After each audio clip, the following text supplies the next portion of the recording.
I didn't expect to become the bouncer at my sister's wedding. But there I was, hovering over the mute and remove buttons on Zoom like I was guarding a sacred door. Because in that moment, I wasn't just her younger brother. I was the last line of defense between her and the cousin who always found a way to make everything about himself. The ceremony had been beautiful, even through a screen. After over a year of planning, months of Pinterest boards and vendor calls, COVID had forced them to cancel the big in-person wedding. But they weren't about to let a virus stop them from becoming husband and wife. So they chose to bring everyone together virtually. And my sister? She asked me to host. She didn't want the stress of managing the tech, the chat, or the crowd noise. She just wanted to focus on her moment. Her one scaled-down, stripped-back, still beautiful moment. I told her I'd handle it. No questions asked. She had one specific request. Keep everyone muted during the ceremony. Not because she was being uptight, but because she was afraid people would talk over the vows or say something awkward or worse. Try to steal the spotlight. She'd been to enough weddings to know that some people can't help themselves. So we agreed. Mute until the after party. Then, and only then, I'd unmute everyone for casual chatting. It was going well. The vows were heartfelt. The officiant was smooth.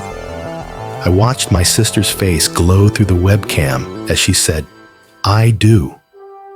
For a moment, everything felt right, even though we were all just boxes on a screen. And then, I made the announcement. We're now unmuting everyone. Please raise your hand if you'd like to say something, so we don't all talk at once. That's when it happened. My cousin's video tile lit up. He was waving, no, flailing. Like he was trying to land a plane. He was always the loud one, the showman, the kind of guy who told jokes that only he laughed at. I wasn't surprised he raised his hand. What surprised me was what came next. "I just want to say," he started, his voice echoing into the digital room, "that watching my sister and her husband today, they've inspired me. They've given me the courage to do this." He turned to his girlfriend, and then he pulled out a small velvet box. I didn't even think. My hand moved before my brain could catch up. Click. Removed from meeting. Gone. A second later, I spoke into the mic like nothing had happened. "Looks like we've lost a connection. Anyway, who'd like to go next?" No one batted an eye.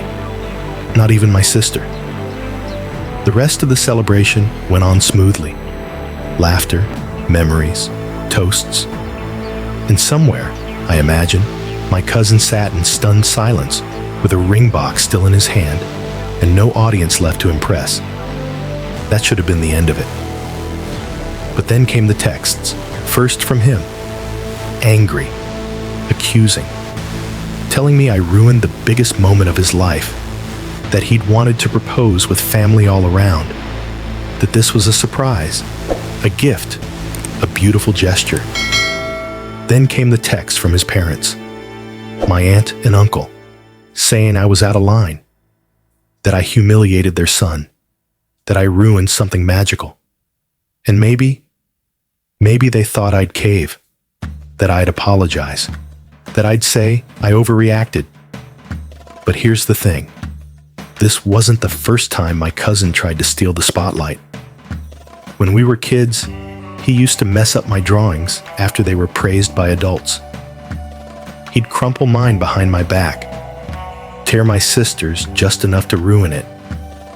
And somehow, every family reunion, he'd turn the conversation back to himself. His new job, his new car, his latest scheme. He was the kind of person who couldn't let others have a moment unless he was in it. That day, my sister's wedding day, was not his moment. It was hers, and she didn't even know what he tried to do. That's the part that gets me. Because as the host, I made a judgment call. And for once, I had the power to protect someone I love from the kind of small, selfish drama that eats away at the joy of a big day. The kind of drama that turns beautiful memories into bitterness. What would have happened if I hadn't removed him?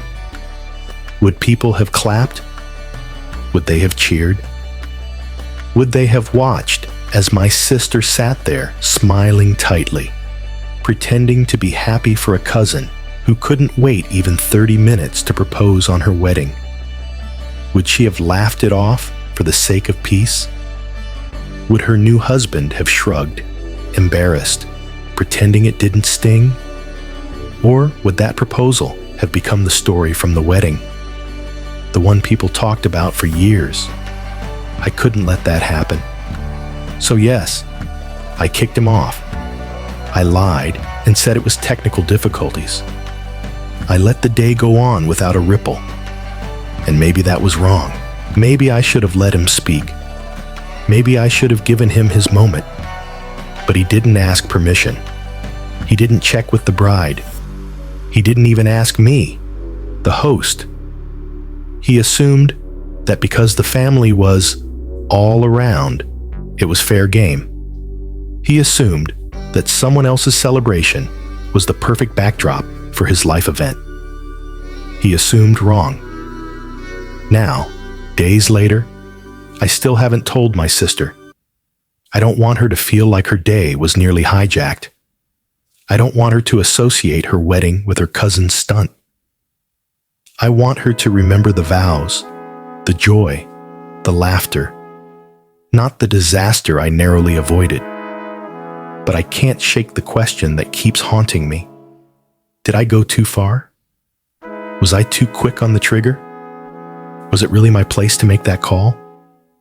So, am I the asshole? You know, there's a strange kind of power in silence. The power to let things unfold, or to shut them down before they take root. In this story, silence wasn't passive. It was an act of protection, a quiet defense of someone's joy. And sometimes, that's what love looks like. Not loud applause or big gestures, but the decision to shield someone's happiness from being eclipsed by another's ego. It's easy to judge the cousin. And yeah, maybe he deserved to be booted. But maybe he was also caught in a moment of insecurity, desperation, or misplaced emotion. Maybe he really thought it was romantic. Maybe he thought he was giving a gift. But good intentions don't excuse bad timing. This wasn't his day. And when someone trusts you with their moment, whether it's a wedding, a birthday, a promotion, you don't steal the light. You hold it steady for them. That's what this brother did. So now, I'll turn it over to you. Was he wrong to act so fast? Would you have let the proposal happen? Or did he make the exact call a good brother should? Let me know in the comments. This has been AITA Story Vault. Real stories, real dilemmas, real people. Until next time, protect the joy, and don't be that cousin.